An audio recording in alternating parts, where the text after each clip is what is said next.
alter Jakob's course. Laura Agora still waiting for that elusive World Cup win. It can't be far off now, can it? And she's underway on the women's route.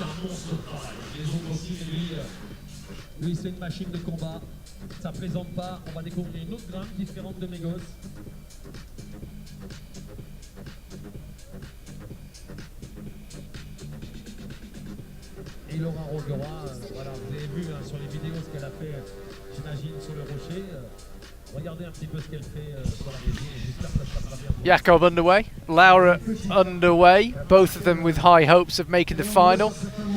If we get a stopper move in the final, remember, or if we get multiple tops in the final, it might come down to count back. So there's never much point in just doing the bare minimum in the semi-final. You might as well absolutely hammer it and go as far as you can, because it might end up deciding the competition.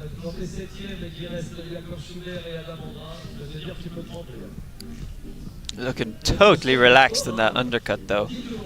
Totally relaxed. She's definitely in her element right now.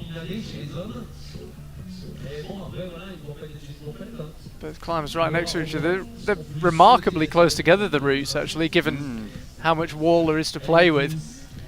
There's been a couple of sketchy swings. We'll not talk too much about it, but I'm interested to see Lara do this long move now. Yeah, she has grown actually since we saw her enter the World Cups, but there's no doubt she's still one of the shorter climbers, and it's a long way. Here she goes, she'll go up with the right hand. Will she immediately commit with the left? No, wait, she's got the strength to hang on. Fantastic, you saw her keep both of her feet on. That is the hallmark of an exceptionally talented climber. Jakob looking strong meanwhile over on the men's side, but not really getting into the meat of the route just yet. Got another 10 or so moves, so we can stay with Laura Rigora over on the left. Making light work of the tricky clip though, always a good sign. So can Laura Rigora get through past hole 27 and have a look at the head wall, because no one else has been there.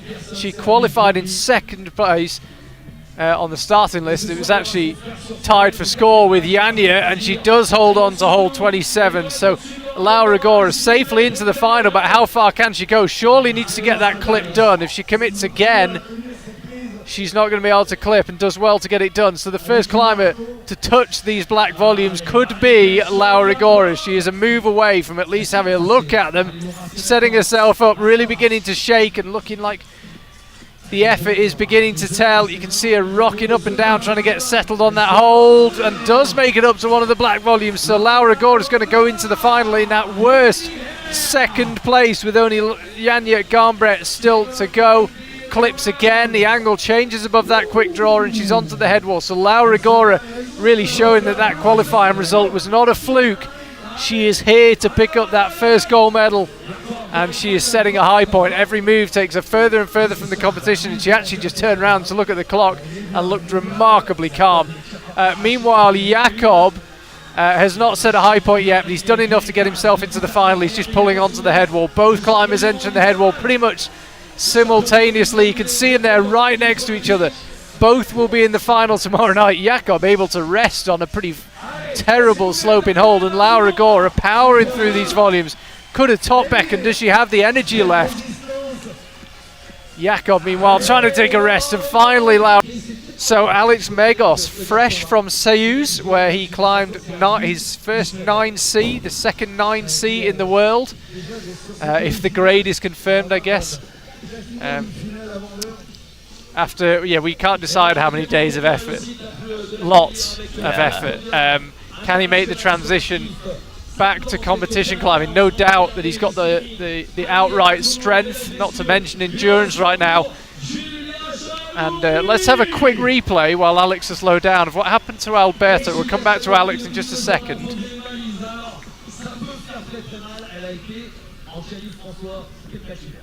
Oh, Alberto didn't really know what he was doing with his feet there.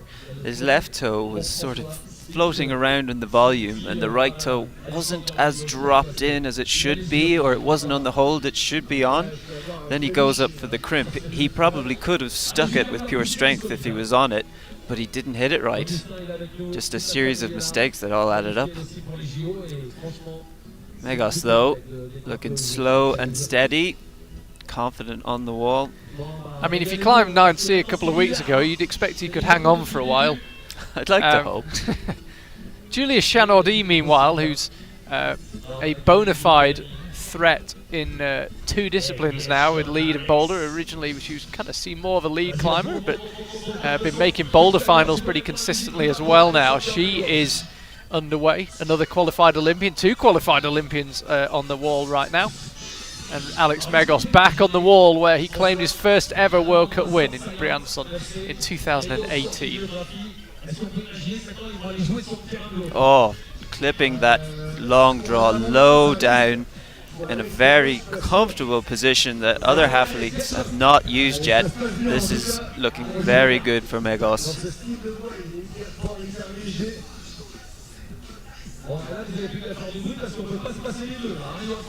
Looking really strong here. Taking the ice cream. Does he want to grab it like that? No, going for the bicep method.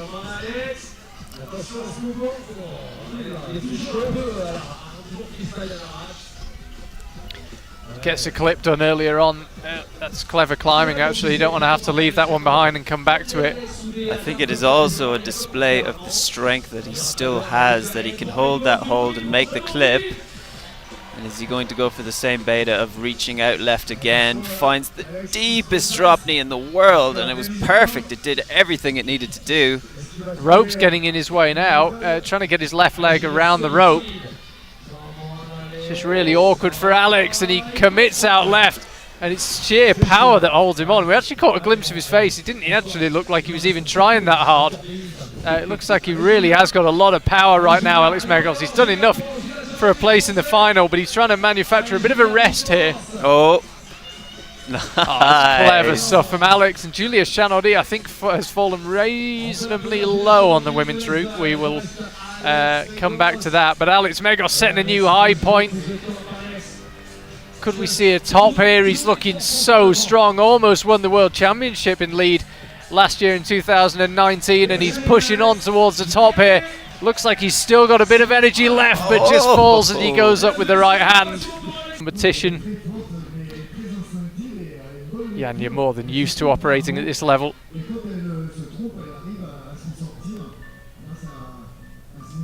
Let's see how comfortable she looks. Again, this theme that I've decided is important. Probably isn't, but I like to just decide things every once in a while.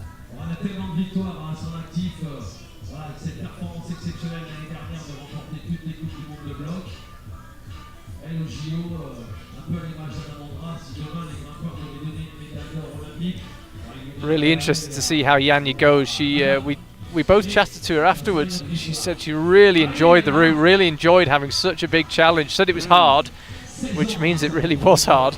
And she loved it. We've seen Janja, oh, as her feet just cut loose. We've seen Janja a couple of times kind of cruise lead routes, and even though she's won the competition and she's pleased, looked pretty fed up, to be honest, at the fact that she wasn't challenged a little bit more. It would be great to see her really fight this route. Yeah, that was only a problem Janja would have. But I do have high hopes for seeing her through these top moves. Yeah, you know you're something special when World Cups just aren't hard enough for you. Even able to chalk up midway through the 360. As you do.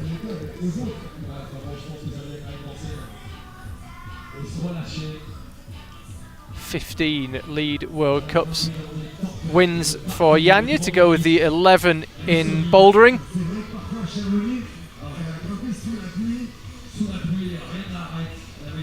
Now for the dyno, something I feel she won't have any problem with. Oh, power! Oh, Janja putting on a show here, chalking up midway through the 360, now chalking up, having just done the power move. And it's interesting, when you get a climber as legendary as Janja Garnbret, the atmosphere does change in the venue somewhat. Even people that have got work to do managing the event, suddenly work just gets put to one side for a second and all eyes turn upwards to watch Janja on the wall. And it's definitely a shift in atmosphere when she comes out. Really a show to see.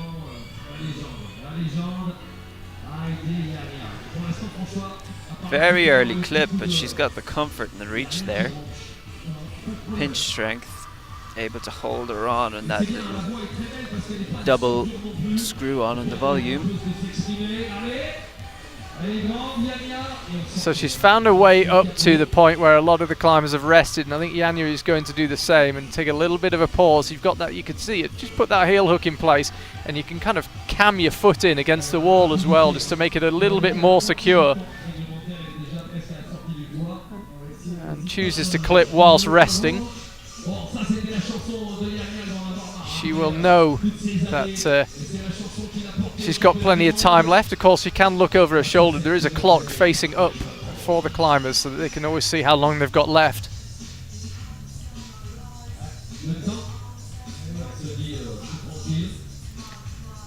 And you take it pretty big pause. 33 you can see from Janja, and only 48 holds on the route. So 15 to go, 2 minutes 30 left. Two of her compatriots tied on that move out towards the big hold where we lost Jessie Pills. Trouble through there, getting very bunched up, but manages it okay. Even resting on this hold, that takes some finger strength. Now trying to make a plan through the next section. Everyone struggled a little bit here. She's probably very aware once she starts off, that's it, pushes on.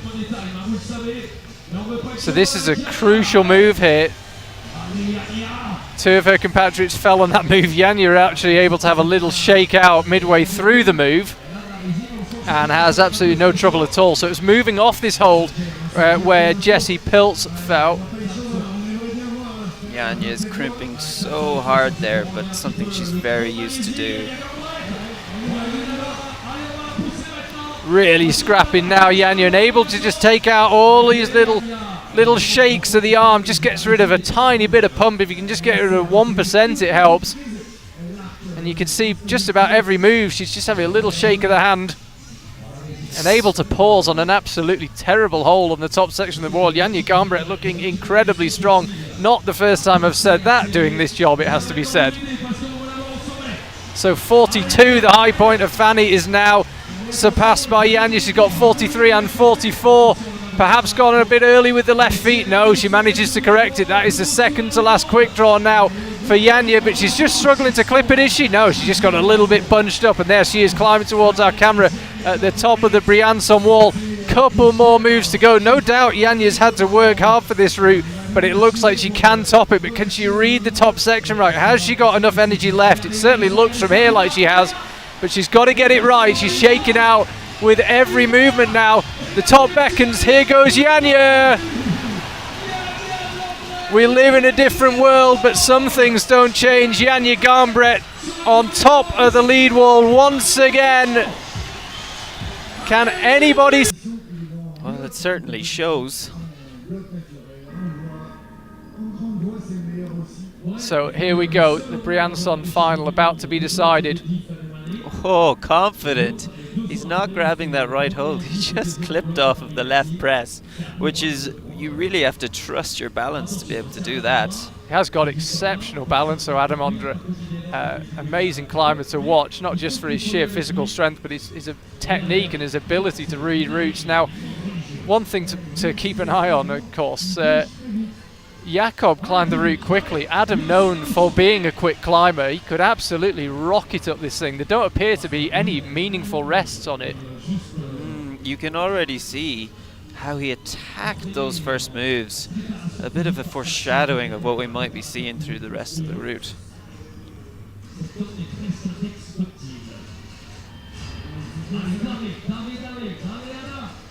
Can Domen Skofic pick up a 6th lead World Cup win, or can Adam Ondra pick up a 15th? So much drama here. We don't know if there's going to be another World Cup this year. If there is, we don't know where it will be, what form it will come in. So for one night only, we just enjoy watching the world's best climbers on the wall, and Adam Ondra is bringing the house down with this finale. There's so much tension. He doesn't quite have to top the route, but more or less. I mean, if he does that move that Domen fell on, he'd more or less have topped the route. Yeah, It is set up perfectly here. Domen could not have been any lower. Oh, that could have looked a bit better. So strong though that he can just save it without much thought.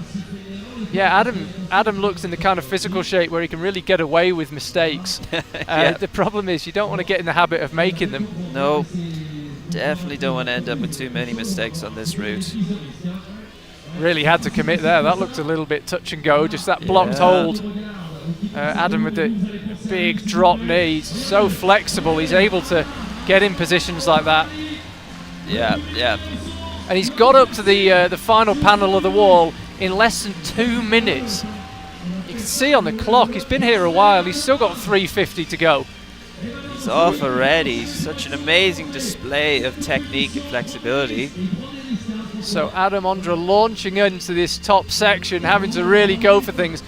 This is a move just coming up now where Jakob looked in a bit of trouble. Adam skips straight through that intermediate hold, clips from the compulsory clipping position, and now he'll head out right. And this is the perfect finale to the first IFSC World Cup of the season. Adam Ondra, the last climber out in the men's final, hunting down Domen's high point, hunting down a top. Can he read this section right? He's reading it to perfection, it would seem. Adam Ondra straight through. Surely the top beckons. He's been the best climber all weekend. One more move to go for Adam. Slaps with the right hand and somehow hangs on to it. There is a reason people call him the greatest climber of all time. Adam Ondra wins in Brianc.